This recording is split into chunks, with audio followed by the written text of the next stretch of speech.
1, 2, 1, 2. Okay, there we go. So, if I'm right, we now also have audio. I'm so very sorry for that. So the first part doesn't have audio. Hey guys, welcome in our studio in Emmeloord, we normally say, but today it's in our home. Let me see, can everybody check that we now have audio? Yes, but now there should be audio, Annemiek, so... Yeah, let's see. Okay, so now we have audio. Awesome. So today it's about the story behind the images. Okay, so are you guys ready for another digital classroom? I am. So let's go.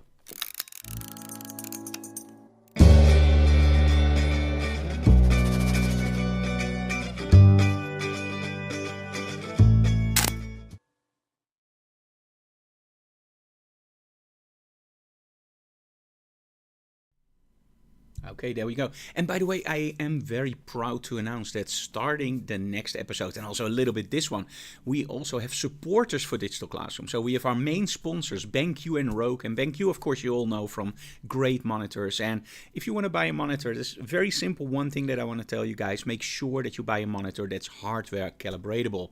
And what does that mean? You always have to calibrate your monitor because you want to make sure that the colors that you shoot are the same that you see on your monitor and eventually in your print or at your clients, right?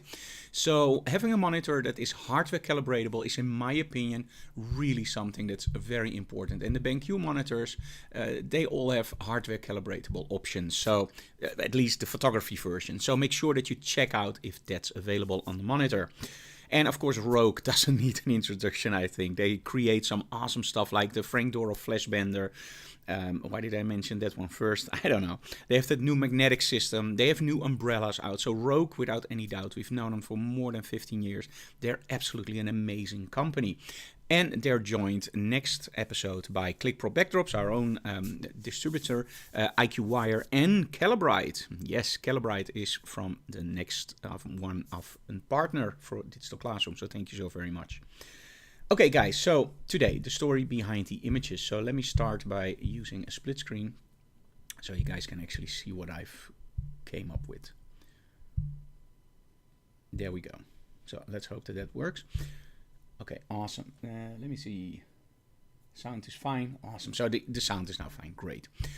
Okay, first of all, if you are not yet subscribed to our YouTube channel, please do. We really like that if you also smash that like button. And of course, tell other people about the channel so we can grow. But today, it's not about that. Today, it's about something else. Today, it's about everything that we do, but most of all, how I got there. And I hope that some ideas will actually drip into your own work. So photography is painting with light, and I know that when I started photography, one of the terms that I came up with was why fake it when you can create it. They might wonder like, hey Frank, why fake it when you create it? Why? What is that? I'm one of those photographers and artists, I think, that really like to do everything themselves. Even when I play guitar, I love playing guitar. And then even then, playing with backing tracks is awesome, but I still want to create something of my own. So even when I'm playing with a backing track, I don't record it. But as soon as I record everything myself, that's the part where I go absolutely berserk. But I don't want to use loops. I want to use the drums. I want to use everything separate. And with my photography, I think that's the same thing. Nowadays, we have artificial intelligence by text. You just shout at your computer and say, let's build something great, science fiction-like, and there it is. Yeah, that's not really for me. I think artificial intelligence has a really big point in, for example, if you do compositing and you need a sword and you can't find an image of a sword, you can tell artificial intelligence, hey, can you get me a sword? And it will just make a picture of a sword. I think there it's going to be awesome. But as creatives, I really think why fake it when you can create it? So why put lens flares in software if you can do it on the set? Why change shadows if you can just make your model look differently? So that's my opinion. But most of all, photography is also finding that light. And we all know that feeling, right? As soon as we found a light, that's where we become really enthusiastic because sometimes it just happens. So I want to show you something. And that's this. Now, this was shot a few weeks ago, and we were actually in the church for a wedding, a 25-year wedding. And somehow during the ceremony, I was already looking at the windows and was going, ooh, this looks so awesome. Look at that light. And I was just thinking, like, I hope the service will finish before this light is gone. And it only became better. And then when the service was finished, everybody was out of the church. I took some images without people in there. And then I saw two men walking. One is the pastor and one is the guy that actually got an alumni that day. And I just couldn't resist. So I asked him, like, can you please stand there, sir? And he was very willing to do so. And I shot both of those images. Now, this for me, this is all natural light. And for me, this is finding the light. Here is hardly any Photoshop. So the only thing I did in Photoshop was literally tint my images, give it a certain look, and everything else is real. And I think that's really important, that you are able to finish something like this with only tinting. So, but of course, we also want to work with light, right? And I think one of the first things that I always tell people is control your contrast. And controlling your contrast isn't that hard. It's thinking about, I always compare it to Dexter, the blood spatter specialist, you know, from the serial killer series. When he goes into a room, he just looks and he sees all these lines. As a photographer, I think it's really important to be able to see those lines and to know, okay, if I see a shadow here, that's probably because the light is hitting the model over there. And this also solves a lot of problems with, for example, shadows on the backdrop. You all know it, right? Model in front of the backdrop, that annoying shadow on the backdrop. How the heck do you get it away? Very simple. Raise your lights or change the angle of the light and the shadow goes away. Or move your model a little bit more forward from the backdrop. It's, in essence, when you see it, it's really, really simple.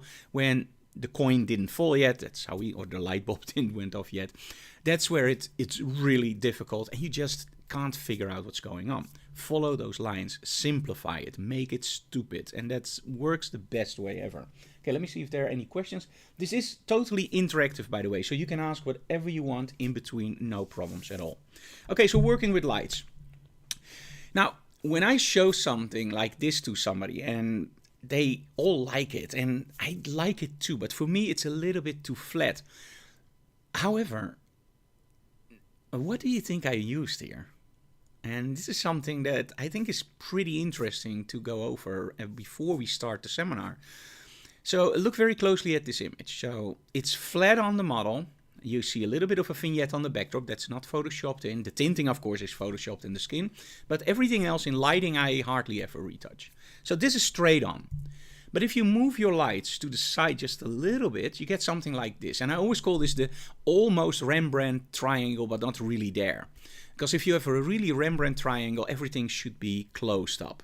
And in this case, I just like it that there's a little bit more breathing room over there with the shadow. So it's my almost there Rembrandt triangle. And this is just by placing the light from front all the way to the side. And this is where a lot of people are a little bit afraid, I think. Somehow there seems to be a barrier when you don't go above. So let's say this is the model, this is you, and the lights will never go past this. So this is flat on. Maybe you will do it here.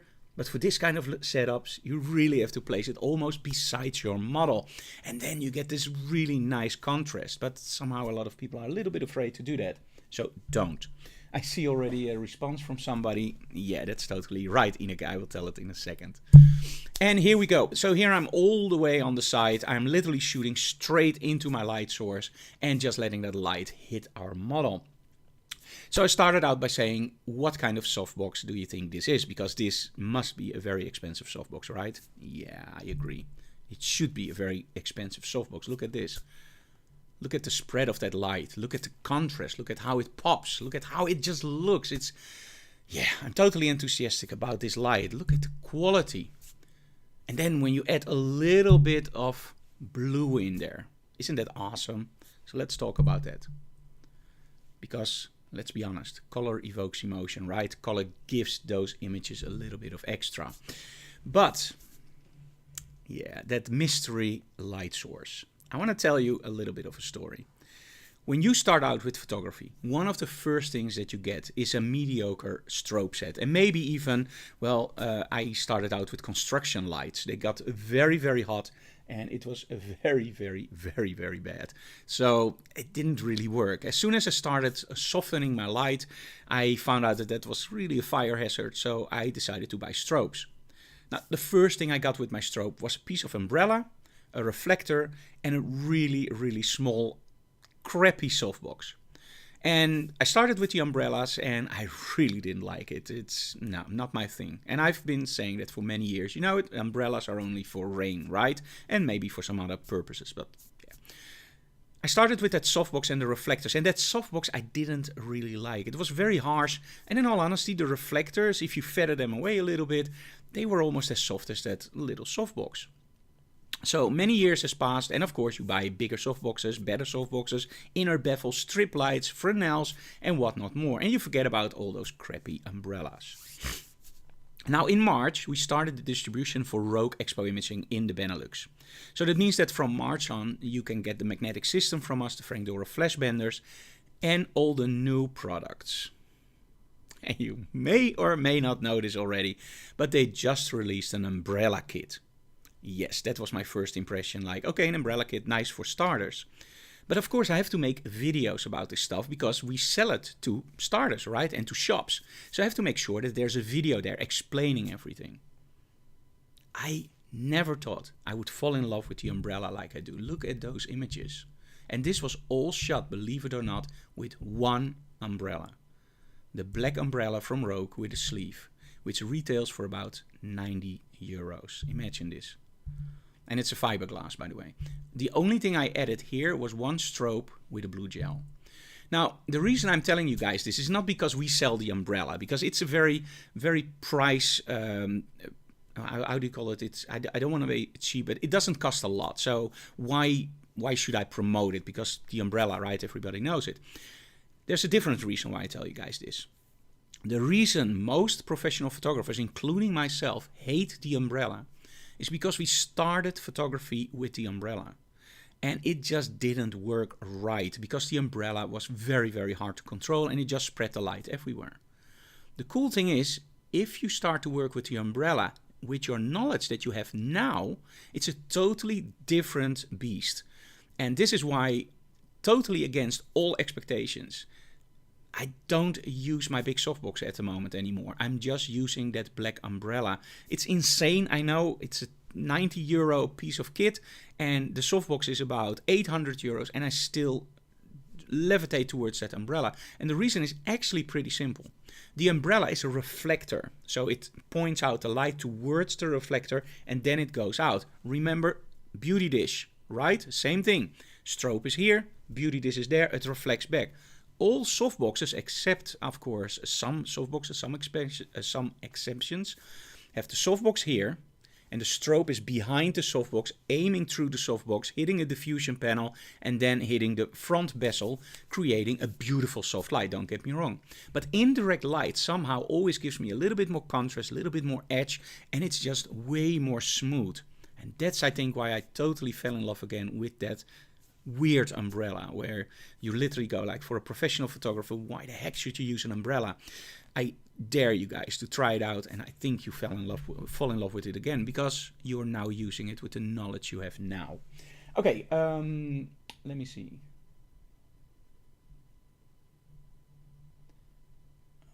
Ik kan de filters. Oh, Paul Lucas. Paul, I will do it in English. Paul says he can't find my filter kit anywhere to buy. And we will contact you. We have the filter kits. They are in our store. And I will talk about that later on in the seminar. Don't worry. But we have them in stock, so don't worry. Okay, color evokes emotion. When we look at an image like this, it's already great. We have Nadine. We have great styling. I love how the blue just jumps out. And this is also something to realize. We're going to talk about this a little bit later on. But write this down, 60, 30, 10. So 60, 30, 10. 6, 3, 1. Because I always seem to mess up my third or whatever in English. So 60, 30, 10, that means that 60% of a scene should be one color or very close to that one color. 30% should be very close to that color but a little bit more distance. And 10% should be an accent color. Now, this is of course not a rule that always goes. One moment. But it helps you a lot when you want to figure something out, like, hey, I don't know why this doesn't work. It seems like there's contrasting colors. It doesn't feel right. Always go back to that. Okay, look at it. Is it 60, 30, 10, or is it, for example, 50, 50 or 60, 40, where you don't have an accent color? And those accent colors are really important. When you look at an image here, for me the blue really stands out, but it also fits very nicely with the backdrop. So that's my 60-30 probably. The skin also very, very nice, but what really jumps out for me is the jewels, yellow, that color also in the skin a little bit. So this is not really 60-30-10, but as you can see here where I'm going, right? The blue fits the blue in the backdrop. The jewels, the yellow fits the skin tone a little bit. So try to combine those colors. But as soon as you start to combine colors, we also have to start about talking about emotions of colors. For example, when I tell you guys like, okay, just shout out the first emotion you hear with red. I hear love, anger, fire, hot, danger, whatever. There's a lot with red. If I do the same thing for blue, you go distance, a little bit cold, a little bit scary, because at night everything is blue, which it isn't, but okay, Hollywood, right? And when I call green, then everything often went silent, because green is not really an emotional color. Red is a real emotion color, blue is a real emotion color. And when you look at the triangle, it's always very cool to see that red and blue are on the bottom part of the triangle, green is all the way on the top, and we are mostly sensitive for green.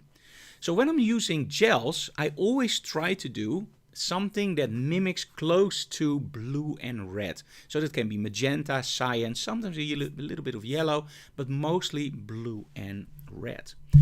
And what happens when you add that? For me, it changes the image. Now, this is something, I'm not gonna say this is better, it's different. And some people will go like, oh, I really like the other one better. Great, we have them both. And that's the nice thing about adding colors. You can just take the color out or put it in. Just don't let the strobe go off, or let the strobe go off, or take the gel off, of course. Okay, this was the setup. So we have one umbrella, the black one from Rogue, aimed straight at our model from a slide angle. By the way, not straight, a slide angle. And then you see a strobe in the back. Now that strobe isn't actually aimed at my model. When we look really closely, you can see that the model is standing here, I'm standing here, and the strobe is actually a little bit in front of my model. So it does hit the model slightly with the edges of the light, very soft quality of light, but also very soft in output. But most of that light source is aimed straight at my lens, creating that lens flare that you see. Later on, we're going to talk a little bit more about that. But color also evokes emotion with storytelling. And let's be honest, photography is storytelling, right? So here we use a lot of smoke in our studio. We have our model like a fighter angel, and the red really makes out it's a fight, right? And in the end, I didn't really like the red that much, so we decided to go a little bit towards magenta. So not too much red, that was a bit over the top. Okay, great. But also here, that color really gives you that idea of Dracula, right? If it was blue, it wouldn't make any sense, right? But with red, you really get that vampire look. Same here, a little bit of red on the sides create a bloody effect for horror. And of course, horror is often blue or red, because blue, of course, is that danger, nighttime feel, dark. You don't see anything right. We only see 22% blue. So blue is not one of our strongest colors. So blue always evokes a little bit of danger. And in this case, red, of course, let's be honest, if you have knives like that, yeah, there's no more time to be afraid. There's just time to bleed or run, right? So red. Okay, tools of the trade. Now, this is something that I want to start with. This is something that you really, really need. And I didn't do it a lot in other workshops for the very simple reason, I think a lot of people already know it. But today, because it's the story behind the images, I think it's very important to show you guys that the tools of the trade. Here they are, a color checker and a light meter. Now, why a color checker and a light meter?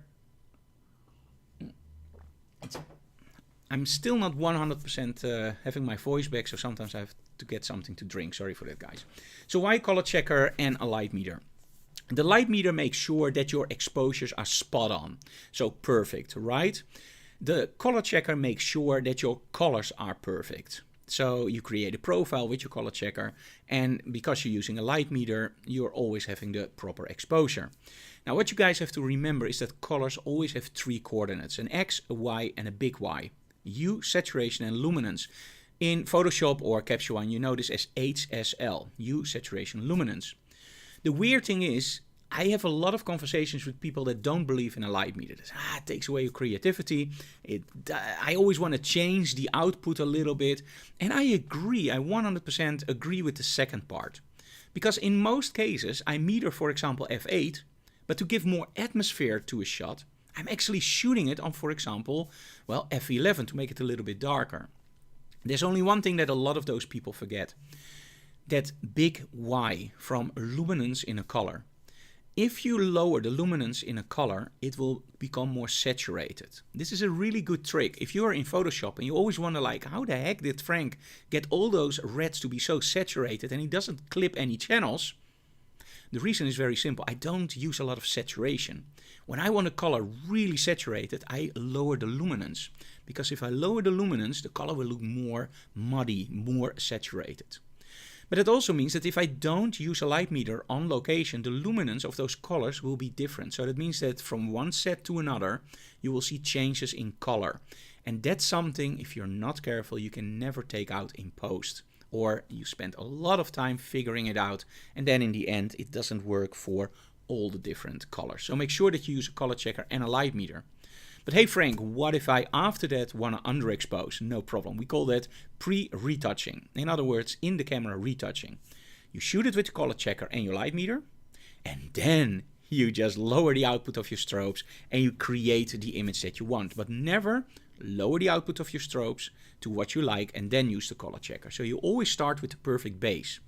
The reason for this, if you use presets, you now know for sure that those presets will give you exactly the same results because you're starting with that same base, only you underexpose, and that's that pre-retouching. I hope that makes sense. And again, if you have questions in between, just feel free to ask. I am sometimes a little bit technical about this stuff. And the coolest thing about the color checker is, of course, you can have your model have fun with it. So the crazy faces of the color checker. Oh yeah, and by the way, don't let them ever touch the little squares. This was an old color checker. I'm just telling you guys this, but I didn't take notice. But hey, this was just for fun. Okay, products. Now, I did want to start with something that is not model photography related, but I was figuring out like, hey, how can I make the nice progression to products? And I was going like, I don't know. So I will just start with products now after a little introduction.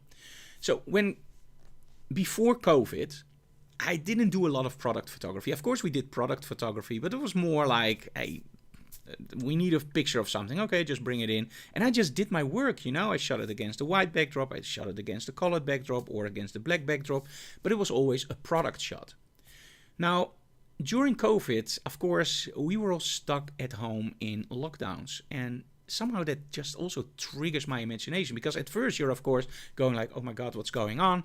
And you're just sitting on the couch watching Netflix and you're doing absolutely nothing because you're flabbergasted, right? We never experience something like this. And then you start doing like, okay, I want to do photography, but hey, there's no model. So let's do products. Now, of course, we have several kinds of product shoots. The first one is something like this. Now, you might wonder like, hey, Frank, this is not really interesting. Come on, man. Come on. I'm spending my time here watching at you and you show something like this. Yes, I agree. This is not really one of my best product shots, and that's why it's the first one. What I do a lot is when I want to show you guys something that we got new in, I always put it on a desk and just take out my phone and take a quick picture of it, give it a little bit of a look and just drop it online like, hey, we have something new in.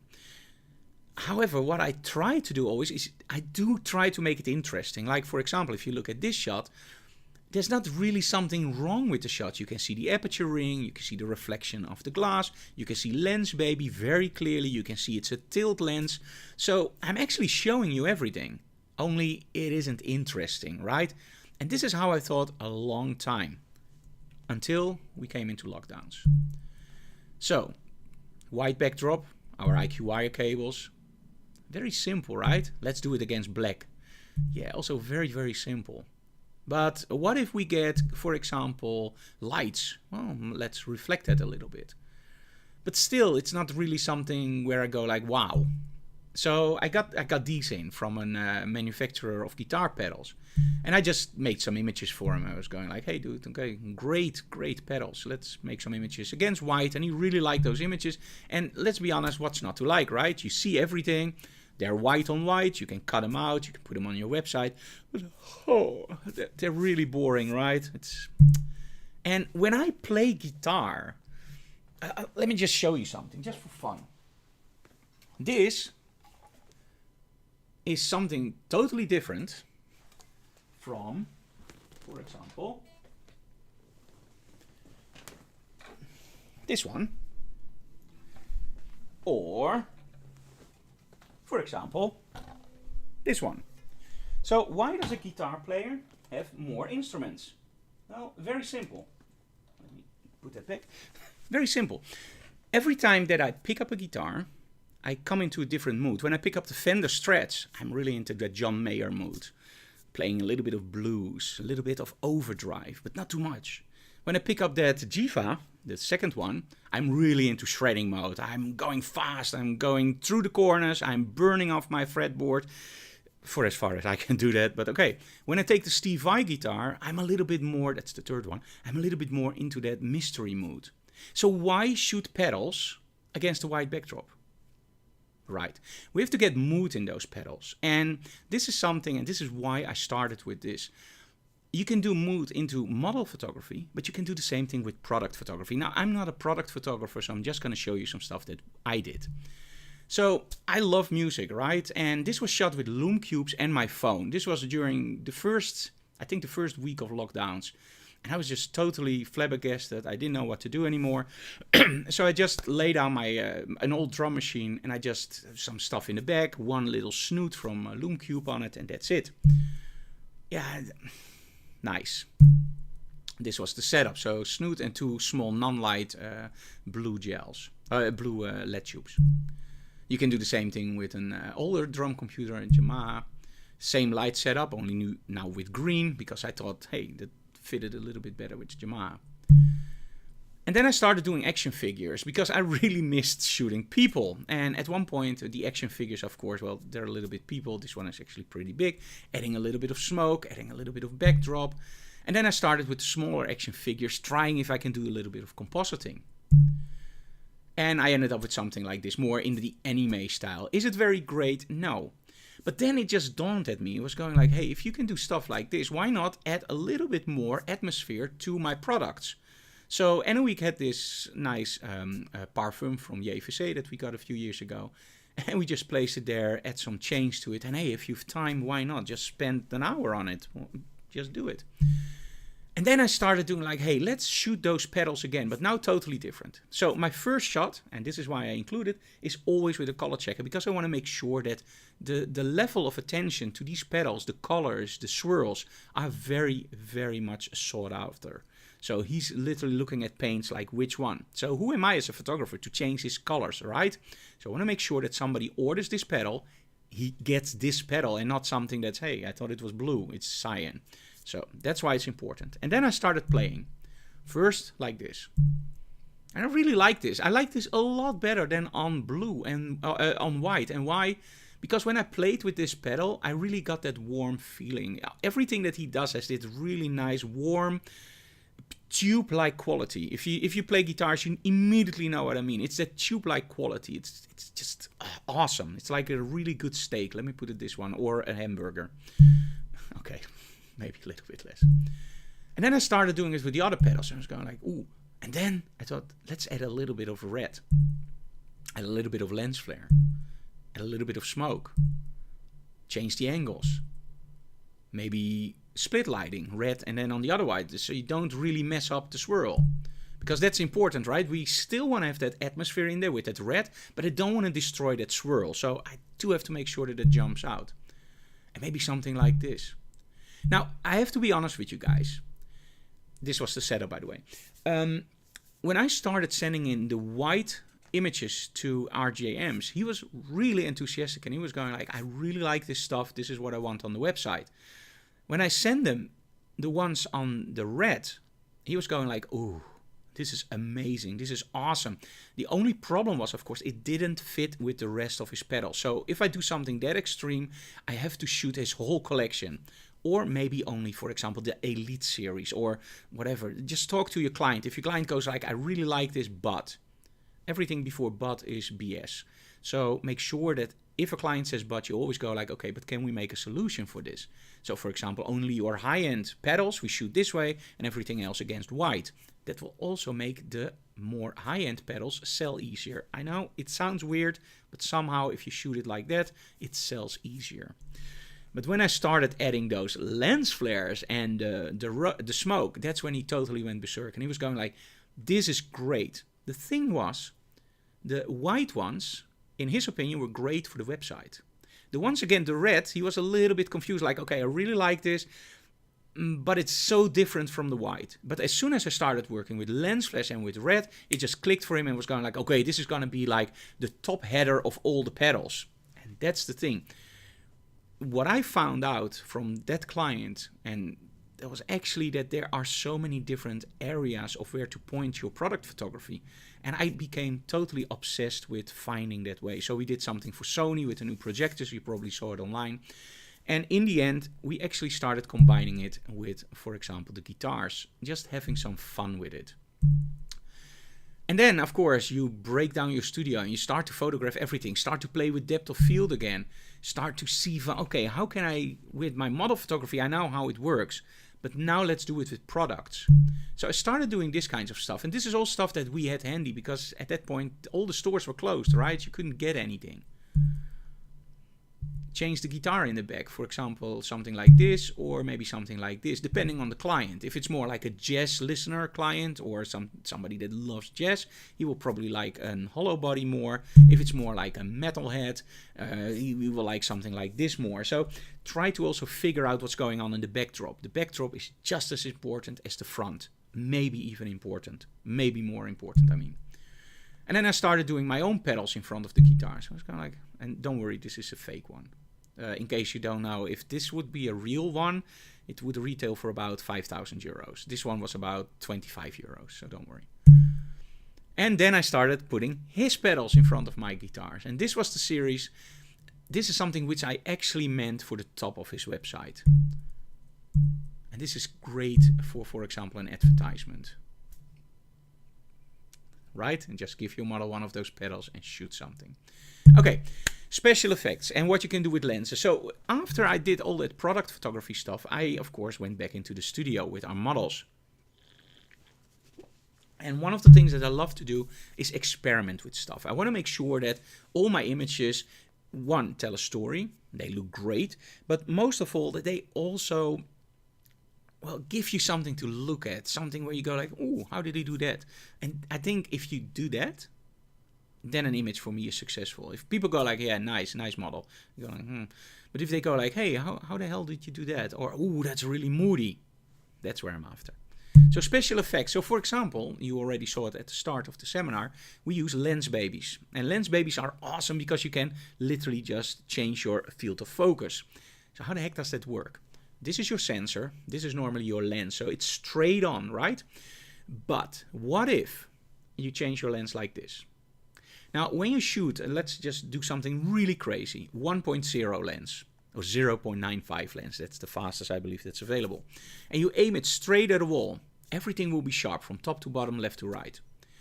But if you shoot it on f11 and you angle it, you can already see that there's a big line that's sharp and then everything else becomes blurry. How the heck is that possible? f11 should yield way more depth of field than 0.95, right? That's very shallow depth of field. So how does that work? Well, that has to do with the angle. So normally, of course, if you want to do that, you angle your camera. But with model photography, that can be a little bit difficult because then you're always shooting up the nose of a model. Yeah, that doesn't really work, right? So how do we do it then? When I started out doing these kinds of experiments, I actually started out with an RC67 Pro 2. It's a 6x7 camera, medium format, very, very big medium format. And I had a tilt and shift lens for that. Normally they're used for example, architecture. So when you shoot a church and it's very, very high, you want to make sure that if you shoot up, it doesn't go like this, but the aligning verticals, or whatever you call them, they are straight. And that's where you use a tilt and shift lens. By angling that lens up and by shifting it, you can literally get your whole frame filled and all the angles are straight. Now the lens baby is not a shift lens, it's a tilt lens, so it can break this way or that way. So what I'm actually doing in lesser degree than a tilt and shift lens is literally just changing my focus plane, and it gives you awesome results like you see here. Now of course this is very, very personal. If you don't like it, I totally get it, but I just love this kind of stuff. I don't do it a lot, but I really like to do this stuff. So as you can see here, and this is also the difference between shooting something like this with a tilt lens or doing it in Photoshop, or for example anamorphic. We recently did a review for anamorphic. When you do this in post or later on in retouching, you're always working on a two-dimensional plane, which means the camera doesn't see any depth. It only sees stuff that's closer and renders that bigger, and something that's further away, it renders it smaller. That's why with wide angles you get those really nice effects. I'm going to show you that later on. But when you work with focus, there's also something called the distance. And in Photoshop, it doesn't have any distance. It's 0.1 pixel distance because it's a flat image. So when you do these kinds of effects in Photoshop and you do it on an image like this, it can look great. But look very closely at the hands and the backdrop behind it. Do you see that that's sharp? And that's something when you do these kinds of effects in Photoshop, that will also be blurred. And that's for me a dead giveaway that somebody didn't shoot it in camera, but did it later on in Photoshop or post. Why fake it when you can create it, right? And lens babies aren't that expensive. But also lens flares are awesome in images, as you can see here. Look at that. Very, very smooth. And look at the difference. This is a normal lens flare. This is one of my lens flares. I'm going to tell you later how we did that. But lens flares for me really give something extra to an image. But I don't like lens flares to be too obvious. I like lens flares to be a little bit more like, ooh, nice atmosphere. So sometimes you see it really like, hey, I'm there. But most of the times I try to keep it really nice and well, low in exposure, like here. But also here, it really fills up, and here the lens flare, of course, is way more present. Two lens flares, one from the side, one from the left. And same here. And also here. So lens flares, so how do I get them and why? Well, the first thing that you have to realize is, for me, lens flares really add something to the mood of an image. So that's the why. So how? Well, you have to make sure that there's a lot of light hitting your lens. And we all know it from our mobile phones, right? If you go outside and you take a picture, there's a lot of chance of lens flare or scatter light. And that scatter light can be really annoying, and you don't want it in your images. Sometimes there are firmware updates to make it less obvious. Sometimes you just buy a new camera and it's gone, or it's even worse. So lens flares often are not something that you want in your image. However, if you look at the 70s and you see all those album covers and all those images for especially fashion shots, there's a lot of lens flares in there. And that's one, because the lenses at that point weren't coded against lens flare. So all the lens flare came in and they just rendered like that. And there was actually nothing you can do about it. You can flag it off, but then people actually liked it. So why flag it off if it's mood enhancing? But nowadays we have so many great camera lenses that are coded against UV, that are coded against lens flares, that we don't really think about lens flares anymore. If we see it, the first response is, ooh, light leakage, get away. Same thing with the umbrellas, right? You see an umbrella, oh, that's only for the rain. We don't even try it anymore. But as soon as you start to experiment with lens flares, and that's what I did at one point, it becomes so obviously clear that it really enhances the mood of an image. So how?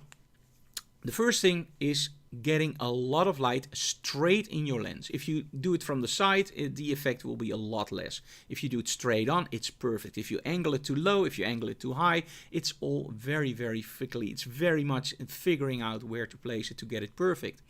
One of the tips that I always give people is place the light in front of your model, aim it straight at your lens, and then if the model doesn't get a little bit of an accent, move the light back 5 centimeters, 2 inches, 5 centimeters. 2.5 centimeters, 1 inch, back, just until you just barely get it. And now you can also change it. So it's not something that you set up really easily in the past. So a while ago, Paul actually sent me, he's a guy I know in America, and he sent me this email. He said, Frank, I'm pretty sure you're going to love the K&F Concept Black Mist filter, Black Diffusion filters. And I said, okay, I'm not really a filter guy, but hey, what does it do? There are black nano dots on there, and they make it easier. They don't make it like magic, but they make it easier to get lens flares. Now they're in different strengths. You get a half, 1/4 and 1/8. Now I mostly use the 1/4 for photography and 1/8 for video, and sometimes for photography if the lights are a little bit too close to the model. And those lens flares, as you can see here, they're really smooth, and that's what I like about those filters. So without the filter, the lens flare would be a little bit more harsh, like the one you saw in the start, and it's difficult to get it in. So let's say the lens flare now is like this and really smooth. If I take the filter off, the lens flare is like this and a little bit more harsh. So that's why I like those filters. But the best thing is they don't interfere with the sharpness in the shadows. So everything stays sharp, but only the lens flares, they're just awesome. I can't say it enough. Look at that. It really gives you that nice old vintage look, which I absolutely adore and love. Even when you shoot it against softboxes, look at this. It really glows. And behind her, that's actually the studio lighting. So we have little spots in our studio, and that's actually what you see there. So really, really nice. So those lens flares, they are, of course, done by filters.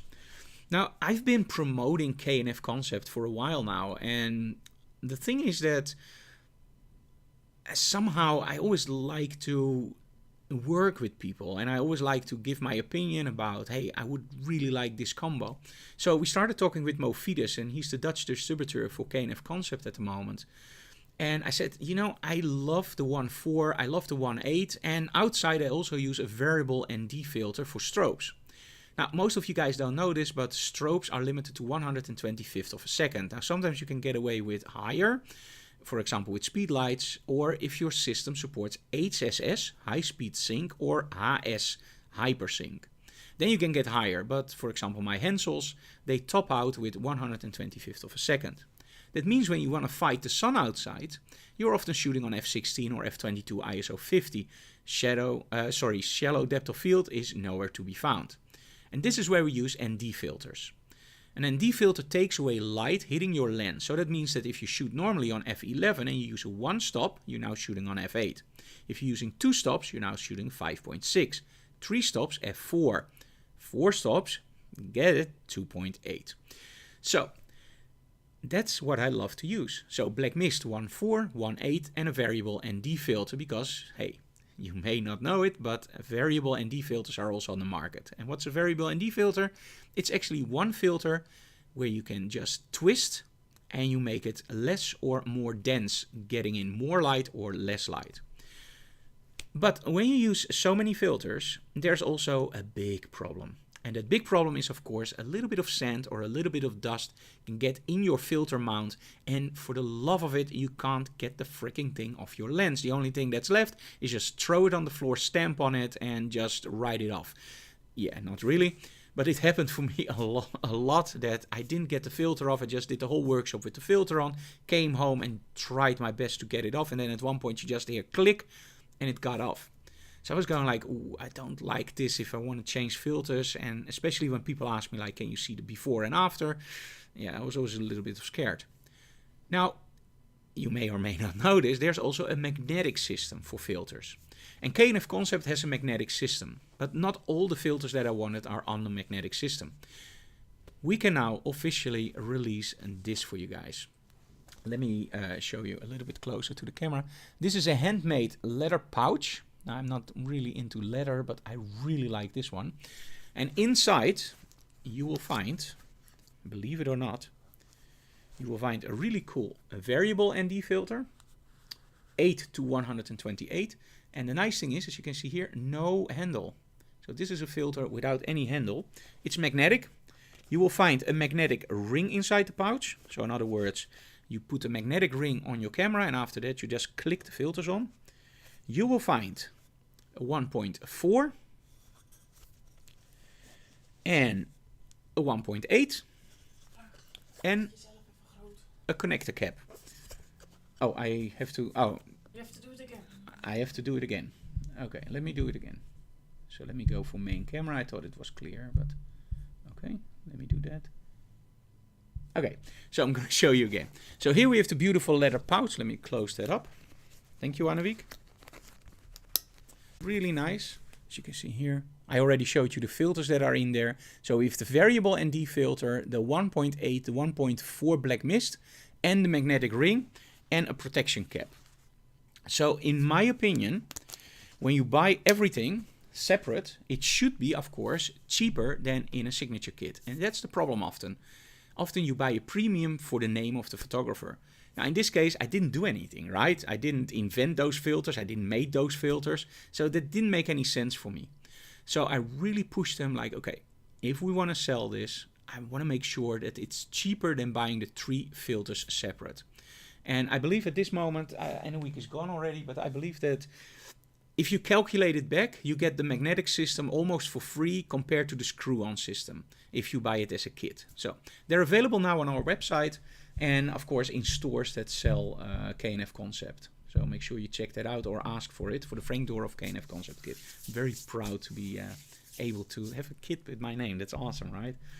Okay, using different light source for adding a mood and coolness. Now, by the way, the only reason I'm showing you guys this is not because I want to sell it, but I want to show you guys how easy it is to get those lens flares better. And of course, you can also use software like, for example, Boris FX, which is awesome for lens flares. But again, why fake it when you can create it? And those filters also for landscape photographers. Awesome. Okay, different lights, adding mood and coolness. Ooh, coolness, that's always great. So why not use the cheapest lights you have? Tungsten light sources, right? A chandelier. We can buy them on flea markets for about 5 to 10 euros. And they're always fun. Or, if you don't have that money, a light bulb. This was shot only with that light bulb. This too. No extra lights, only a light bulb. So it doesn't have to be expensive. Same thing here. Only a light bulb. Only the chandelier. Shooting through the chandelier. Only using the chandelier as our main light source, believe it or not. Same here. So it doesn't have to be expensive to use lights. It can actually be very, very cool to use lights that aren't really strobes because you do something different. And that's something that people will notice and go like, ooh, you're creative. Can you solve something like this? And often they come with something that's really easy to shoot. But hey, they don't know photography, right? Like we do.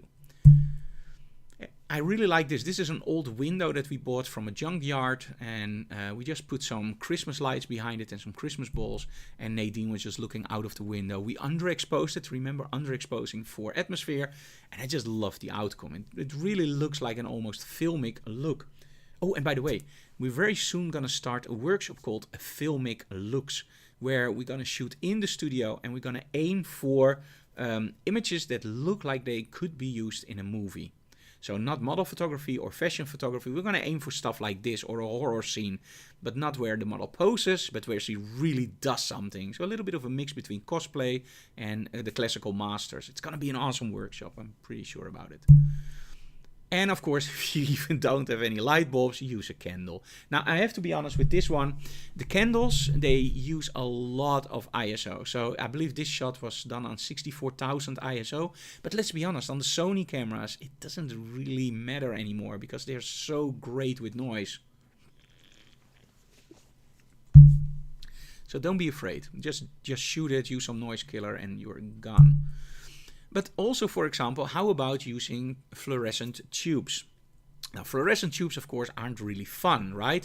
So nowadays we have LED tubes. And when you buy LED tubes, for example, from Nanlite, and there are many other brands around, but we absolutely love Nanlite, you get them in different colors. And we recently got a pack in, by the way, with 4 different tubes, which we can control with our phone. And they're absolutely awesome. We're going to show some images of those later on. So it's always nice to play with different stuff than strobes. Because, well, let's be honest, strobes are strobes. And they're pretty interesting. But when you start combining them with other stuff, that creativity meter just goes running like crazy. Especially with me. Now, how about this? We shot this actually this week or last week. And I'm using a lot of those little lights on the back that we ordered from AliExpress. I ordered 2 strips of 10 meters. They're retail for about 5 or 6 euros. They take a long time to come in, but when they're in, they're also long in. Just kidding. So we have those on the back, and you might wonder like, hey Frank, did you use smoke? No. I'm using a 1.4 TT Artisan lens on my camera. So the backdrop is already thrown out of focus, and actually the backdrop that you're looking at is our Shins reclaimed from ClickPro backdrops. And one of the things that I love about backdrops, and I'm going to talk about this a little bit later on, is that I like backdrops that you can use over and over again. I don't like backdrops that you can only use once or that have the same look over and over. And I think ClickPro Backdrops is a company that really excels in finding colors, color combinations and prints that you can use in many different ways. And we found out very quickly that with the shins reclaimed, if we place it out of focus with lights in front, it really looks like the whole backdrop is in smoke, is covered in smoke. So that's why I really like this backdrop. Now you might wonder, how did I shoot this stuff? Well, this is the whole setup. So I'm using, in this case, only 3 non-lights, so we have 4. 1 is on top, straight at our model, and 2 on the sides, and the Christmas lighting.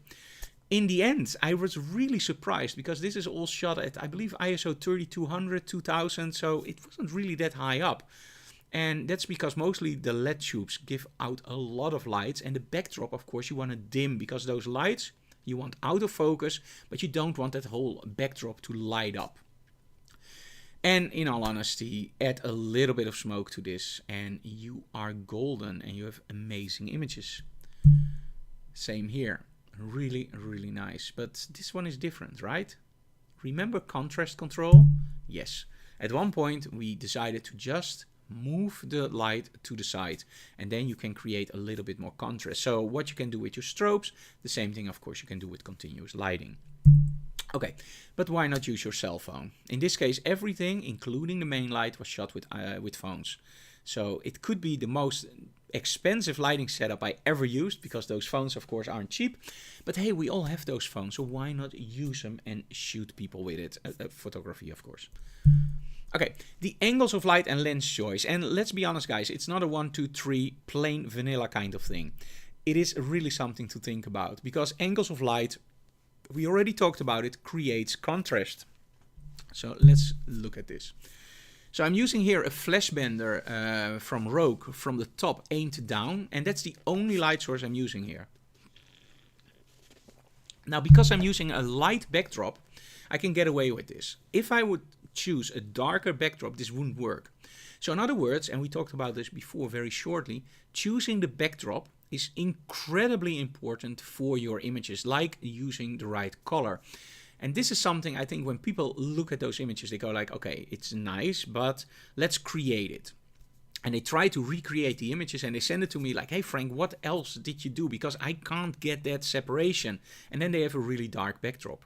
This backdrop is very, very bright, but by using the angle on light under an angle, I don't hit that backdrop fully with my lights, meaning I get a really dark backdrop. But because the model is even darker and I even have her tilted away from the light, I create this really high contrast look. You could call it a little bit like chiaroscuro. It's not really chiaroscuro, but it comes close. Same here, same backdrop. Do you see that? Different model, same setup.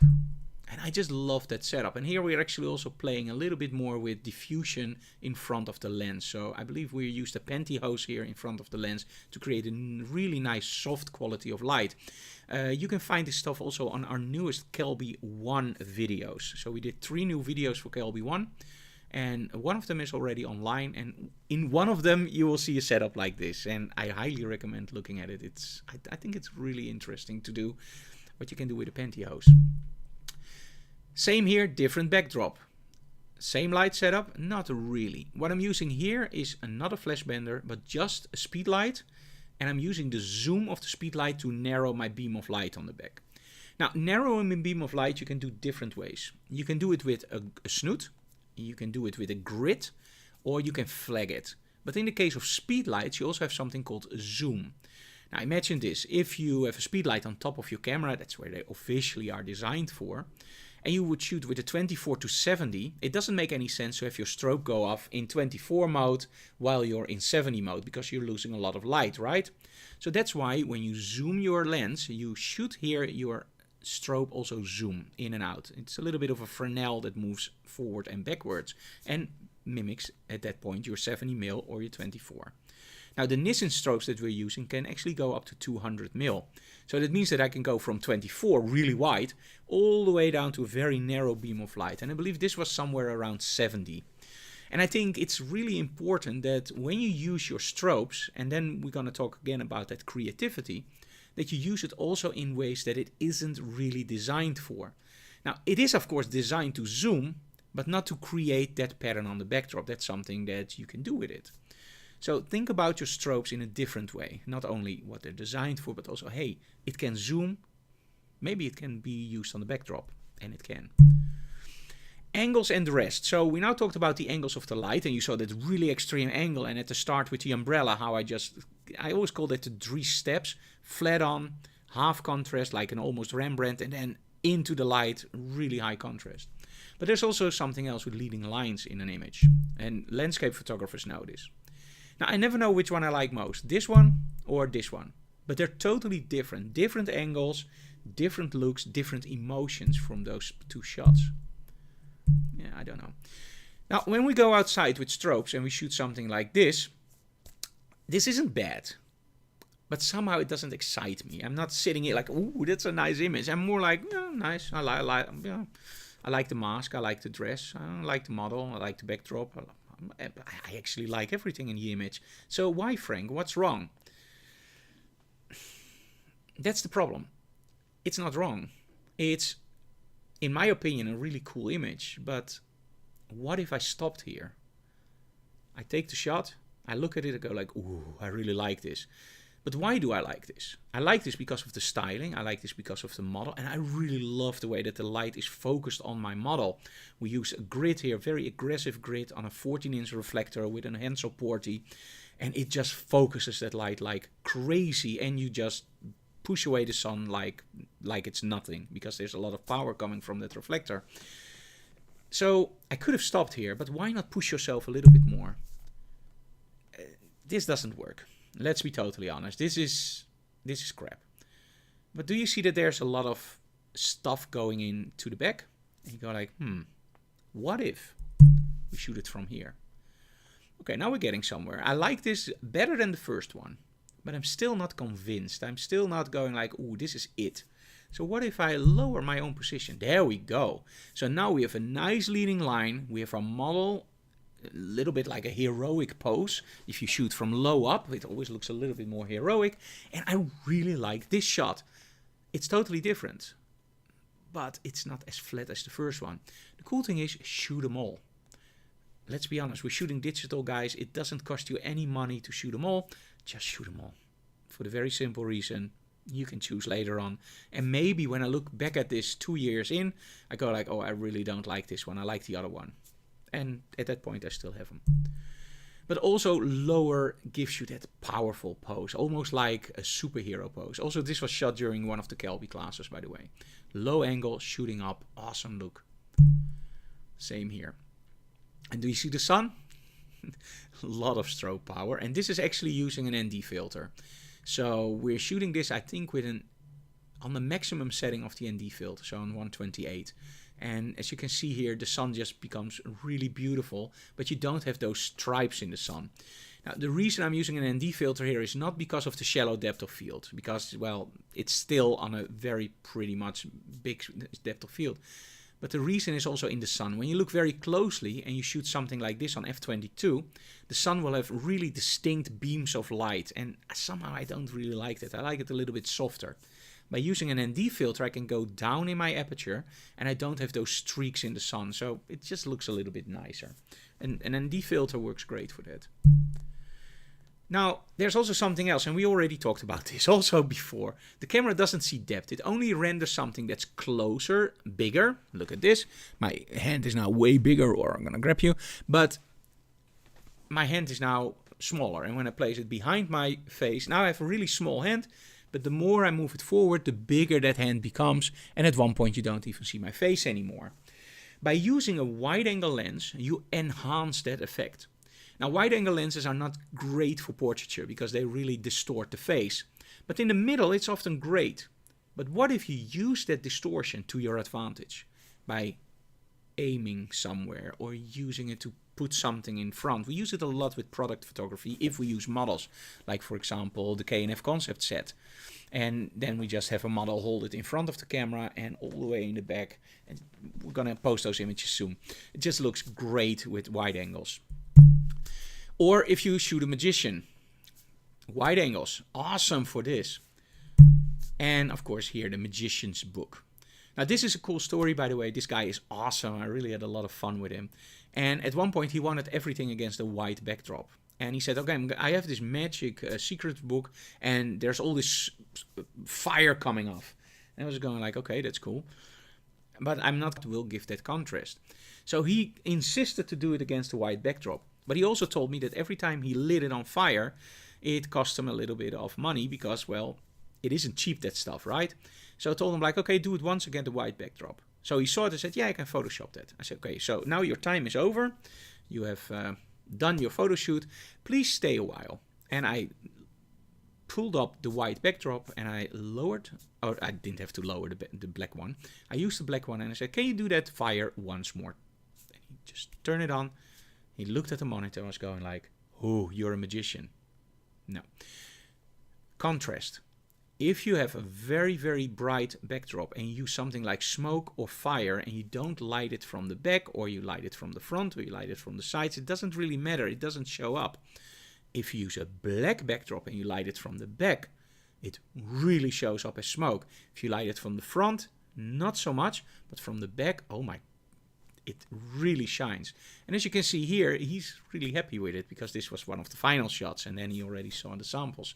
But as you can see, it's really a matter of just shooting it against the right backdrops. That 60-30-10 rule also goes for contrast, as you can see, and mostly it's black, and then you have that really competing colors and that really high contrast in the shot, which I really think is nice. Now I have to be honest, the Magic Secrets book I had to retouch a little bit because that was lost, but hey, that's Photoshop for, right? Now smoke, we already talked about it in the previous one, lighting it from the back, but smoke, if you light it correctly, boys and girls, it's absolutely awesome. How about this? I always tell people, if you have a set that looks okay, but you need a little bit more, add smoke. Because smoke is a mood maker. It's the glue that puts everything together. And it's really something that it's fun to use. But also in retouching, it saves you a lot of retouching time. Because if you mess up somewhere, for example, if you have a ceiling, you just put some smoke in front of it and now you can retouch the ceiling very easily because you just take smoke parts or use Boris FX, for example, for the smoke and just fill up those blanks. If you don't use smoke, well, you're going to see that ceiling, you want to make it black or whatever. It takes you a lot of Photoshop time. So sometimes I'm a little bit lazy, and when I see a set and I go like, ooh, there's a lot of debris there that I don't like, or there's stuff that I can't take out and I have to Photoshop it. Can we use smoke? Yes, of course. Great. And then we're just going to put smoke there and it just looks great. Now smoke, of course, you can use as a haze, so a little bit like lens flares, or you can use it a little bit more fat, like you see here. Now, one of the most asked questions, I think, is what kind of smoke machine do we use? You have several ones. You have oil-based and water-based, and we highly advise the water-based smoke machines. The oil-based can leave a residue in your strobes, and I don't really want that in my strobes. The water-based are awesome. They do take a little bit to warm up, and they cool down very, very fast. But hey, all those disadvantages, the big advantages, your strobes will survive. And for the smoke itself, you have often very different qualities of smoke. And I believe we use the medium liquid. So you have light, liquid, medium, and heavy. The heavy we used once, and that was the really big puffs of smoke. I didn't like that. The medium is absolutely awesome, and we've been using it for years. Maybe you can mix it. I don't know if that's safe, but maybe you can mix heavy and medium if you want it a little bit more. But then if you do it, make sure you check that it's not toxic and use the same brands, because I don't want to be reliable if something goes wrong. I don't want to be liable, I mean. As you can see here we're using it more as a haze. A little bit, it creeps up. It's the same thing that horror movies use, right? That little bit of a haze that is over the graveyard. And, well, color blue, the red of the hair.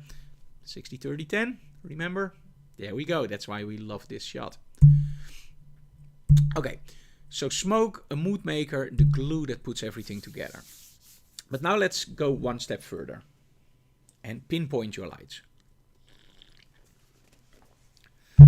Now what I'm going to show you now is, it looks incredibly difficult. It looks like I can never do that.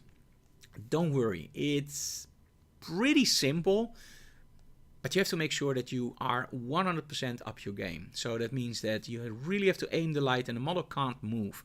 So with normal model photography, my model can move a little bit this way, can move a little bit that way, can move forward or backwards. When you use something like this with pinpointing your lights, it's that position, don't move, and then create your images. So this is only one modifier. The modifier I'm using here is the brand new Rogue Snoot. And I'm using this on a speed light. And I'm always switching between the Hansel strobes and the speedlight system. I just love them both equally, so I'm using them both in combination sometimes even. So this is only the Snoot, and this is a brand new product. It's going to be released in about 2 weeks, and we already have a few. So if you want them and you live in the Benelux, just email me, and I will put you on a list, so you are sure that you get the first ones. They are compatible, by the way, or you have to use them on our magnetic system. So if you don't have the magnetic system, make sure that you order the magnetic system for speedlights or for round strobe. So Profoto, Westcott, whatnot more. So here I'm only using the Snoot. Now the nice thing about this Snoot is that you have 4 settings. Collapsed, 1, 2, 3 and 4. But you can also use a diffusion panel inside. So you can have it rectangular in different sizes and also round in different sizes. Now in this case, I didn't use the diffusion panel, so I'm actually having a more rectangular light source. Again, it's not designed to do that, of course, a Snoot should be round. But by making it rectangular, I have more control over my lighting where I want it. And in this case, I only want it over the face of the model. And that has to do with the next photo. As you can see here, I'm using also something blue, right? Yes. In the magnetic system, there's also a dome. And the dome is, it's round. And it creates an omnidirectional light. Now in the magnetic system you have a gel, you have a grid, you have the dome, and very soon you're gonna have the Snoot. The dome I'm often using with a blue or a red or whatever gel to give a little bit of fill-in flash. So oh okay, no problem. I think the stream will just continue.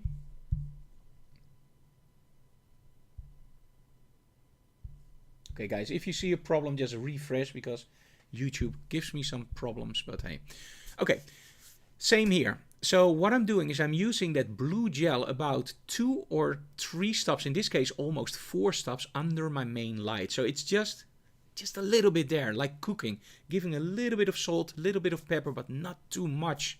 And at that point you can see that the model still keeps her own color because of the Snoot, but everything else has this really nice blue hue. And I just really like this. As you can see here, we're actually also aiming now that blue gel a little bit on the side to create some lens flares. Here we do the same thing with Nadine in front of an other backdrop and creating a little bit more harsher light quality. I think this really works great in black and white. So this is without that fill-in flash. And here we go with that fill-in flash. And somehow, for me, this just completes it. When I look at the other images, they are great. Don't get me wrong. I absolutely love them. But as soon as I start adding that blue, yes, that's where I start to go like, wow. Of course, you can also use flags. In this case, we're using flags and we're using Westcott's ice lights, where you can actually use the barn doors. So there are many different ways to focus your lights. But focus lights, as you can see here, it's just absolutely awesome. Now, of course, you can focus your light by using stuff like flags, like the Snoot, like barn doors and whatnot more. But there's also something else. Now, here I'm using the Westcott projector, the Lindsay Adler projector. And one of the nice things about it is you can use it as a gobo projector. So in other words, you project forms on your backdrop or on your model, like for example, barn doors or stripes or a star or whatever you want. In this case, I'm not using that. What I'm using here is actually the levers. There are 3, and you can create all sorts of figures with it. So you're actually blocking off the light by using sliders or levers. I don't know how to call them in English. And as you can see here, you can create some really crazy stuff. Like this is a gobo, a star. So it's also in the package. And here we're using it on Nadine, and this is also without the gobo. So using those levers to create something really nice. I just love playing with this kind of stuff. A pink backdrop and just that projector on the backdrop creating figures. And the nice thing about a projector like this is you can create everything you want. So it's always different. You can never create it the same way again unless you're using the gobos, but you can get close. And that's the nice thing. It's always creative. So yeah, great. Or you can use it behind your model with a gobo and aim it towards the smoke. And then you can create those streaks in the smoke. Let me see if there are any questions in between. No, not yet. Okay, so I'm gonna take a little bit of a break, and in between I'm gonna show you something that we recently recorded. We have this really cool new video out for speedlights, and let me just show you that very quickly. Are you ready? There we go. Hey guys, Frank here, and we have a brand new tutorial for you guys, and it's called, well, you already see it in front of me, Speedlight Magic.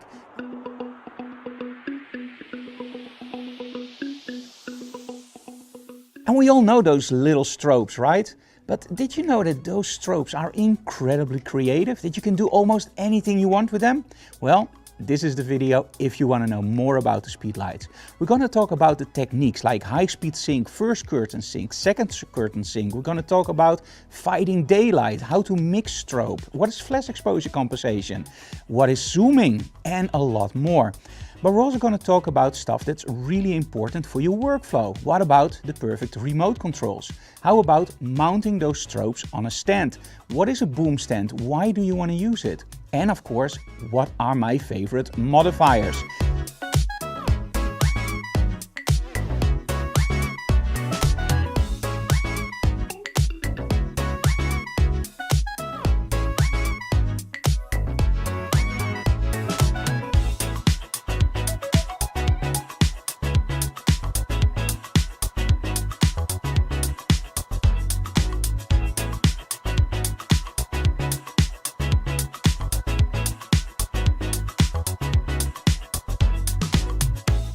Well, if you think that's it, you're totally wrong. We also have a whole segment where we go into the studio with our model Nadine, and we're going to talk about lighting setups, techniques behind those lighting setups, but most of all, how to create stunning images with only 2 speedlights.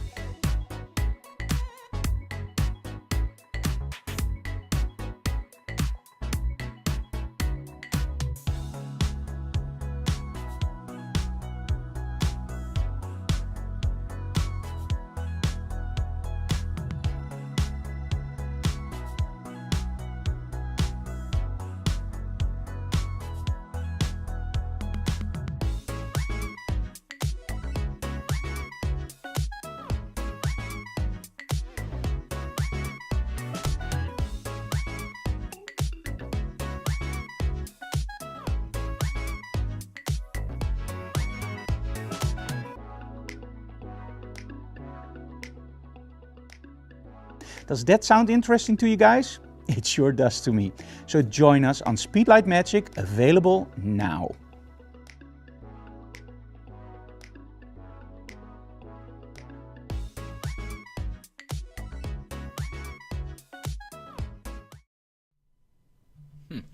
Okay, now let me show you the shop very quickly where you can get it.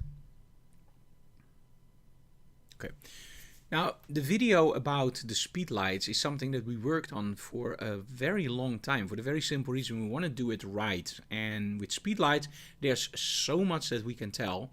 And I think in the video we covered almost every aspect that you can also find in the book Speedlight Magic. So I highly recommend you guys, even if you're not using speedlights, there's a lot in there about using focus light, about understanding light, but most of all also about high-speed sync, hypersync, first curtain, second curtain. It's really interesting, I think, even if you're not a speedlight shooter, and I know a lot of you guys are not shooting speedlights. You should, they're awesome.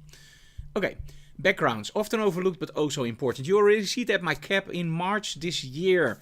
We began the distribution for click-prop backdrops in the Netherlands. And let me give you a little bit of a side information about that. This is paper. There's nothing wrong with paper. Paper is awesome, right? There are people that use paper a lot, and when you use it, it's great. But somehow paper really bored me pretty fast. And the reason why it bored me really fast is because besides using the backdrop as, for example, a circle, or using the projector from Lindsay Adler on it, it's still paper. It's always that same color. Now you can change the color a little bit by changing the exposure or using other paper rolls. But it didn't work with the model, and unless you're shooting it like this. Now, by the way, the setup here is the umbrella. There we go again. The umbrella as our main light source. Normally I'm using a 1.2 meter softbox there, and it didn't look as nice as this one. It's insane. And we have 2 strip lights with a grid on the side and 1 reflector with a grid on the backdrop. So 2 strip lights on the back for the accent lights, 1 reflector with a grid on the back for the circle. And our main light source is the umbrella from Rogue with the sleeve. And the sleeve makes the light a little bit more soft and diffuse. But this is paper. When I started out with photography in our older studio, I used paper a lot. And I still have 10 rolls of paper hanging. But at one point, I always found out that when I'm on location, I love shooting against walls and against a little bit of more grungy walls and a little bit more dirty. And we actually hired some painters in our studio to just paint the walls. And that became a huge success. I loved it. Then during my workshops in South Africa, I came into contact with ClickPro backdrops with Charlie. And I needed a backdrop for one of my shoots. And I just told him, like, hey, I normally never use backdrops like this, like prints. I don't really like them because they always reflect. But hey, be my guest. And he just said, our backdrops are totally different. They don't reflect and they just look awesome on photography. And I was just, and the thing is, and this is something that is really important to remember. A lot of the manufacturers that create photography gear are not photographers. And there's a huge difference between being a photographer and having to work with the gear that falls down or that reflects or that tears down or that isn't really easy to clean or that you can't find in the menu something. That's really annoying and takes you out of your creative process. The experience I have with backdrops is the only ones that I really liked were Lustolite, and at that point, nothing else. Because everything else, I didn't like the prints, I didn't like the way that they reflected light back, and I certainly didn't like what they did with colors. Because in my opinion, when you light a backdrop, and you light it with a gel, it should really jump out at you. The colors should be saturated, the colors should bleed on your screen. And it just didn't do it. And Final can do that, right? So the first time I used their backdrops, I was totally in love. So they tried to sell me a few, and I was going, Charlie, I'm not interested at all, because we have our own studio with walls. Look at this. And I showed him some images, and he really liked it. He said, don't you want to have a signature series for us? And this is how we started working with ClickPro backdrops, by designing our own signature series of backdrops. And one of the best sellers still is the Opulent Red. I absolutely love that one myself. The funny story is actually that our original Opulent Red backdrop, I can't use that much because it reflects like crazy. We used the wrong paint. It really reflects. So that's bad. You should use matte paint. And in this case, they bought very reflective paint, and that's terrible. So I shot it with a polarizer, and they printed it, and I actually used the print more than I used my original backdrop. That's how great they are. And in March this year, we actually decided, you know what, that signature series, everybody loves it. Let's just help each other. And we started distributing ClickPro backdrops in the Netherlands, in the Benelux actually. So we have the choice of over 900 prints. Make sure you check it out online. I will leave the links below. And let me first show you how our walls looked. Oh, sorry. This, by the way, I created this seminar just for you guys, so I forgot about this image. It's about backdrops, right? So let me start over. So this is paper. Here you see the lighting setup. And sometimes you can also use lighting on your backdrop. Remember those Christmas lights? Yes. In this case, you know where I got the idea, right? This is our workshop in New York, where we actually got into a studio that's called the Dark Room. Yeah. And they have this beautiful backdrop with the X's, and I just loved it in front of them, the model in front of it, and a little bit of strobes. I just love this, and this is what triggered me also to use those LED tubes actually in our studio. So maybe in a few days you're gonna see something like this, but then different with colors, whatever. Just keep an eye out on my social media stream. Okay, same here. So these are fluorescent tubes, and we actually use LED tubes at the moment. So this is our studio. This is the back, and a lot of people said when we started using it as a studio, oh, should we paint this for you? Are you crazy? No, we're going to paint it even worse, because this is not how it looked. The door was, it looked that rough, but it was still totally blue. And when the painters came in, we gave them the assignment like, okay, don't fix anything, just make it as dirty as you can. So make it like it's an old building that's totally broken down, where people do urbex photography, whatnot more. I want something like that. That's the wall. And here the same thing. This is also one of our walls. My dad actually said, are you crazy? You had these beautiful, nice, flat walls and you're going to do this to it. I showed him the images and we're going, oh, okay, got it. This is on our stage, also a big ass backdrop. And now the reason I'm telling you guys this is you don't really see the backdrop because there's a lot of smoke. Trust me, all the little details in the backdrop, that's what you would normally do in Photoshop, for example, with an overlay. But the overlay isn't really real. You can always see that there's a difference between what you do real and what you do with Photoshop. So I like, even if I use smoke, to still choose my backdrop very carefully because there are areas where there is not enough smoke and you see the backdrop. So in that case, I want to do this. This is the same backdrop I wanted the picture. I'm not really fond of this picture. I love the model, by the way. She does great. But I wanted to show you the backdrop. As you can see here, it's the same backdrop, but it looks totally different. And that's what I like. Different backdrops are expensive, so make backdrops that you can use in different spots, different areas, or by lighting them differently or putting smoke in front of it, you get creative and you get different looks. Same backdrop, shot from high up down. This is the opulent red, the original one, so not the print. As you can see here, very, very bright colors, but also a very, very bright reflection on the right side of our model. This is a blue backdrop from ClickPro Backdrops. Can you imagine that? Yeah, we used the red gel on it, and this is why I love those backdrops so much. They really render the light awesome. And as a photographer, and this is what I wanted to tell you guys, if you buy from a company that doesn't have any experience by shooting with it or using it, but just delivering it, you will never get something that works great. You always get something that works or not. When you work with companies that actually know how it works, like for example, ClickPro Backdrops, they have, I believe, 80 studios in the UK. Do you really think they are gonna use backdrops that break down easily? If you have 80 studios? No, of course not. You're going to use backdrops that will last for 25 or 30 years because that's a lot of money to invest in so many locations. That's something that I really like because then you know you get quality, and because they are photographers, they know how light reacts. So they find the materials that don't reflect back. As you can see here, I'm using a red gel pretty aggressively and I still don't blow out and I still get a nice saturated look on the back, even if it's blue. As you can see here, the combination blue now creeps a little bit through. But also, and this is something else that I want to point out, if you buy printed backdrops, make sure that there are shadows in the backdrop. Now that sounds a little bit weird, but when you have shadows in the backdrop, it looks three-dimensional if you place your lighting correctly. So if the shadows walk that way, make sure that you place your lighting that way. And then you get something that's 100% convincible, that's 100% looking real. If you place your light on the opposite sides, it will look fake. So make sure that when you buy a backdrop, you look for something that you can create three-dimensionality with. And this is something that I miss in a lot of printed backdrops. They're nice, but when you start to light it, you will see shadows in your model, but the backdrop just jumps out like, hey, I'm a backdrop, because there's no shadows.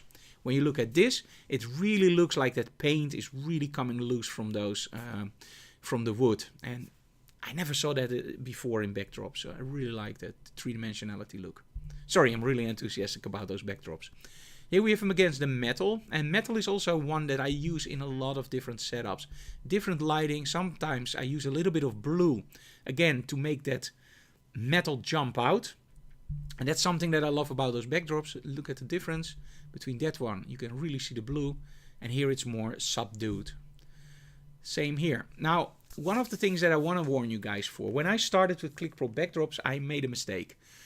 I tried to find backdrops that were a little bit more towards the old vintage canvases. So a little bit brighter in the middle and then to the sides a little bit softer. And you all know those backdrops, right? They look like old canvases. Something like this I didn't really have the guts to do because I thought they were way too busy. Huge mistake.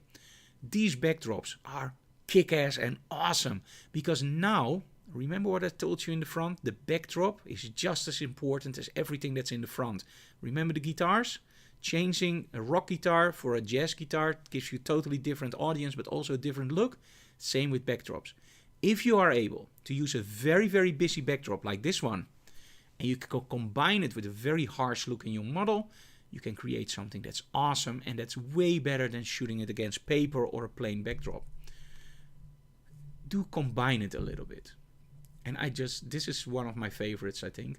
It really looks like those old canvases.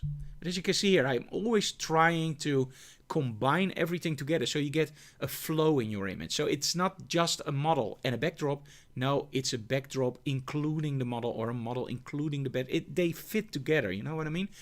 Now, the nice thing is also that when you do this, it isn't only this outfit that works, but you have to be careful. So what we do is we have, I believe, 6 Pro Fabrics in our studio, or 7 Pro Fabrics. So those are the more canvas-like backdrops. And we also have 3 or 4 finals. And the finals are the ones that you see here. Those are the more printed ones that have that vibrant colors. And with that combination, I think if you have 3 backdrops in your studio, you are fine. You can do whatever you want, and you can combine colors, you can combine outfits, and you can be creative as you can be. But also make sure that you have at least 1 black and a medium gray backdrop, by the way, for the more neutral stuff. As you can see here, if you combine it, it just looks great. And by the way, you see a lot of the same backdrops coming by. For example, this one is exactly the same from this, but by shooting it in different positions, in different angles, and with final you can even turn, and that's the nice thing, you can place it like this, upside down, like this, or like that. So we have 4 different ways to use the same backdrop by just shifting it and tilting it, and it's also pretty wide, so we can also place the model in different positions. Save yourself some money, and when you find a print that you like, just take a little bit of for example, a Playmobil doll or whatever, and just place it on that backdrop and just see like, okay, where can I place it? And how can I place my lighting? Can I turn it upside down, or are the letters upside down at that point? All very important, because you only can spend your money once, right? This is a very, very busy one. And again, they're very smart, because although you see letters here, do you also see that the letters where I don't give any attention to are upside down? So that means that this backdrop I can use upside down, and even on the side.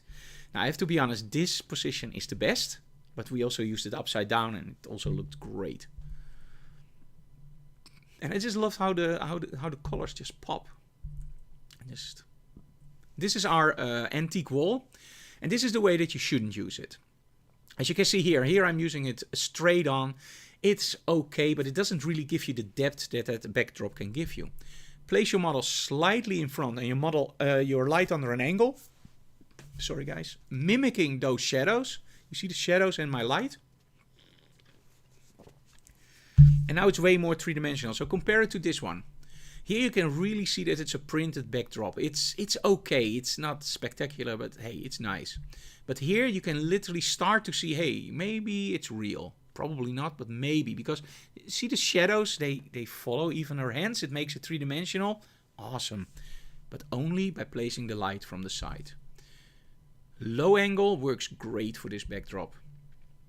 Now what we did here was actually we're using this backdrop. It's about 4 meters wide, and we're using the shins reclaimed on the other side. So I'm actually creating a sort of a set. And on the floor we also have a ClickPro Backdrops floor part. So we sell them in both the backdrops.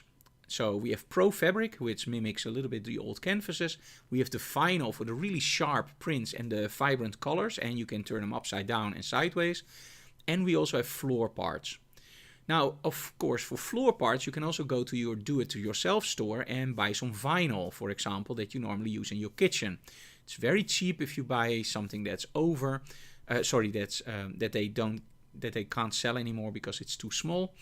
But overall, I think the prints that ClickPro Backdrops delivers is way more in sync with what we as photographers want. Because you don't want your kitchen vinyl to show up in your image, right? Unless it's wood or, for example, metal. It looks okay, but most of those prints that you buy in your, how do you call it? The stores where you buy the stuff that you use in your home. Your home decoration store, let's call it that way, I don't know. Those are a little bit more on the safe side, to be honest. And ClickPro Backdrops goes for the really dirty floors, the old wood, which you don't want in your home, but in your photography it just looks awesome. So floor parts, also a great part of your studio. Here we use the same backdrop, but now we're gonna use now I'm using the backdrop the way that I like it and the way that I think it's designed for. it's now in the back. Same here, and because it's a really wide backdrop, we just have place to place our models on a chair. We can use something like set building, we can use a little bit of smoke, some lens flares, and we have room to place our strobes. And that's the main advantage of having a really wide backdrop. Now, normally in our studio, the backdrops are about 2.72 meters. I don't know what's that in inches, but that's the normal size that you normally have for a paper roll. This one is about twice as wide, and that means that with this one we can literally shoot in the depth. Is that something that you want in your studio? I don't know, it depends on what you do. But if you're like me, love to build sets, I highly recommend you guys getting something that's a little bit wider, so you can literally just use that to use as leading lines. Classic backdrops, and I just show you some backdrops. This one is this is how you can go wrong with your opinion, right? I saw this one in the catalog and I was going like, no, I don't like this one. It's only black, it's only white. I don't know. And Charlie told me like, hey, this is awesome because it mimics a door from a theater. And I said, how do you mean? I said, well, you know that our backdrops don't reflect, right? I said, yes. He said, this one does. So if you place your strobes on the whites, it will reflect back like crazy, just like on a door where you put graffiti on. So I just ordered it and it became one of my favorite backdrops, to be honest, to give a little bit more of an urban feel. This is what I like about ClickPro backdrops. All the backdrops are on vinyl or pro fabric, but between those backdrops there are so many differences in how the colors react. And again, I can't stress that enough. It's a company run by photographers and they use the stuff themselves. So really important when you buy something. I don't want to make it too commercially, so let's just go on. Let me see if there's a question. Okay, Enoch and Fred has to go, so bye. Thank you for watching and see you next time. Okay, here I'm combining the backdrop with, for example, the guitar. I just want to show you some combinations because this is what it's all about, right? Progressing in your photography, creating colors that fit together, finding a backdrop that fits your styling. If you leave one of those points out, in my opinion, the images will become much less strong. Combine them and 1 and 1 is 3 or 1 and 1 is 4, depending on how great they fit together. In this case, I think 1 and 1 is 4. This backdrop just loves this dress. And as you can see in the previous ones, I'm also using that backdrop, for example, for other stuff. I don't know if that's not the same one. Sorry. But you know what I mean, right? You can use it so many different ways. Okay, when it clicks, master your shoot. When everything comes together, you have a great team, for example, with hairdressers, and it just works. You just go. If you're in the zone, just try to push your team to the limits with creativity and just say, okay, can you maybe add something more to the left, maybe a little bit more to the right, get that composition right. And what I did here was actually using also some accent lighting on the hair to create a really nice highlight. Now, I have to be honest with this image. This was shot for, I believe, the Kofura Awards a few years ago. And I couldn't retouch anything in the hair. So we actually have two versions of this. One where the shine line is a little bit less. That was for the competition. The one you see here, I actually added about 20% more light on that hair. Is that something that is allowed to do? I didn't know. So I didn't really do it. So I just shot it as good as possible. And then we just handed it over for the competition. And later on I created my own version with just a little bit more highlights. How do you do something like that? Make sure that it's already in the picture because she has black hair, so you can never do that in Photoshop correctly. It has to be in the picture, and then you just use the dots tool in Photoshop. Create a new layer, get the dots tool, go over it, and then just mix it together with those two layers, and you get something like this. It isn't really hard to do.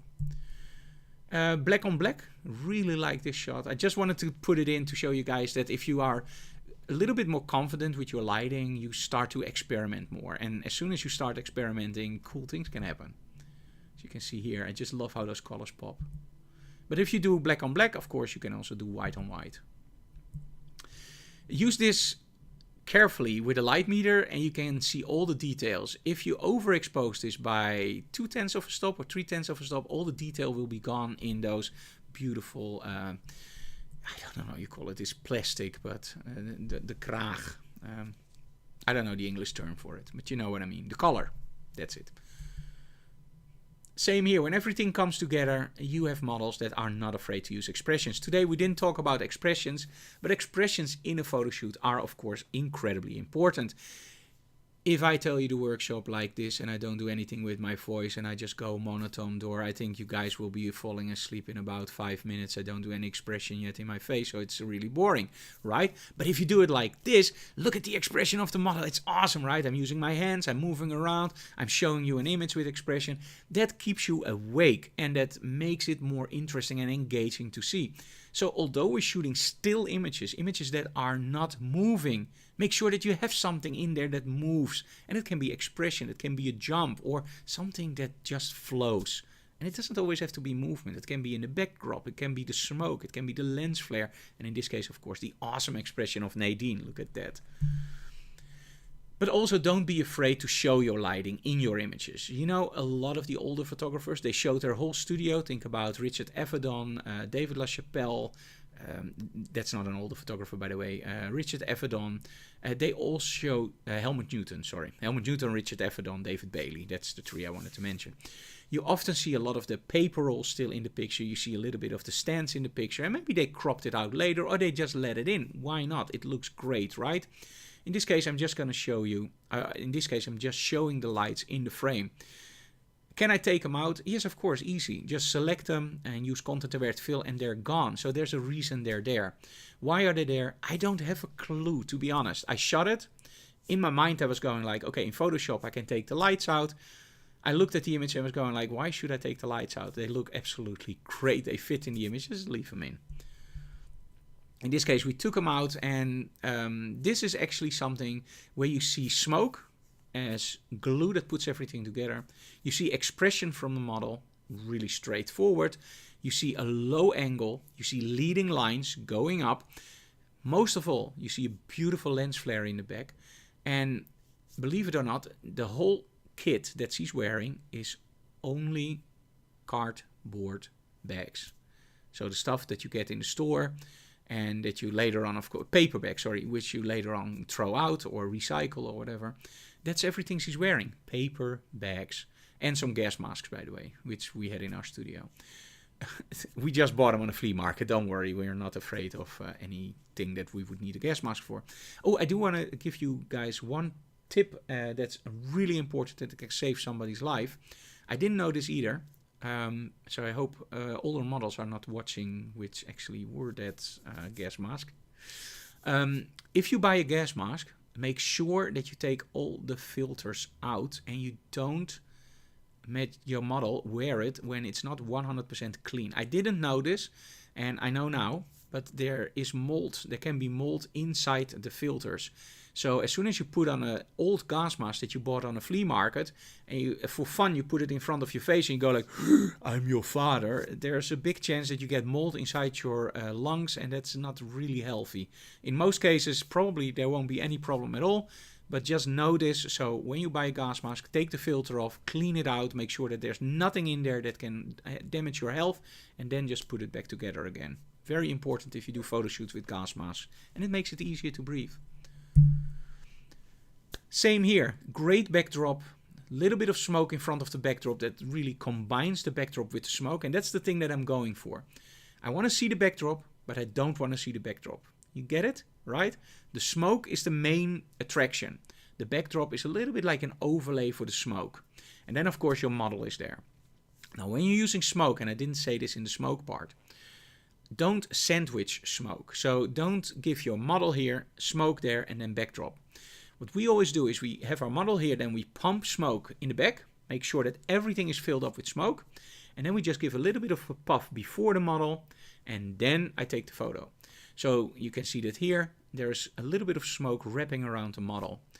When I started out with smoke, I didn't do this. So I always had these really clear images of models in front of a backdrop, but that backdrop was smoke. Somehow that didn't work for me. There was never that connection. As soon as I started using smoke in front of my model, that's where I went like, ooh, this is what I like. So when you smoke a little bit behind, or a lot behind, a little bit in front, normally we aim it towards the floor and then just let it go up, and then we take the picture when it's about here. So it's not all the way in front of the model, because then you can't focus anymore. But just make sure that there's also a little bit smoke in front. And of course combining is not here now. So if there are any questions on YouTube, just let me know. And otherwise, I would like to thank you so very much for watching, guys. And if you have any questions, leave them in the comments below. I will leave the link to the products also in the comments below for the Rogue products and for ClickPro backdrops, and of course our IQ wires. So we will leave those in the back, in the, I wanted to say in the show notes, but you know, in the YouTube notes. Next time I have two options. So let me know what you want to see. We can do a live shoot with a model, or we can do the whole digital workflow, no bars hold. So I'm going to show you what we do to shoot tethered to an iPad Pro. I'm going to show you how to get the images from the iPad Pro into files and rename them in batch rename, what is officially not possible on the iPad Pro. Then how to beam them all into a Lightroom and then retouch everything on the iPad Pro in Lightroom and also deliver it to a client. So that's one option. The other one is a live photo shoot. Leave comments below what you want to see. The live shoots, or if you want to see the total digital workflow. And don't worry, if you choose either one, the other one will be later on in the program. Guys, I would like to thank you so very much for Rogue. Thank you for sponsoring Digital Classroom for, I believe, already 8 or 9 seasons. Wow, guys, you are awesome. We would like to welcome Calibrite as our partner for Digital Classroom, and of course IQWire and ClickPro Backdrops also as our partners, but hey, they're our own brands. Follow our social media. We have a lot of new images coming in because the workshops have started again, and we have a lot of cool stuff like the new non-light LED tubes. I will post some images tonight of those LED tubes. We have of course the new snoot from Rogue. There will be new images from that, and we have a cool new video that will be released, I believe, in 2 or 3 days about building a whole set with lens flares with only an umbrella. So make sure you watch out for that on our YouTube channel. Thank you so very much for watching, guys, and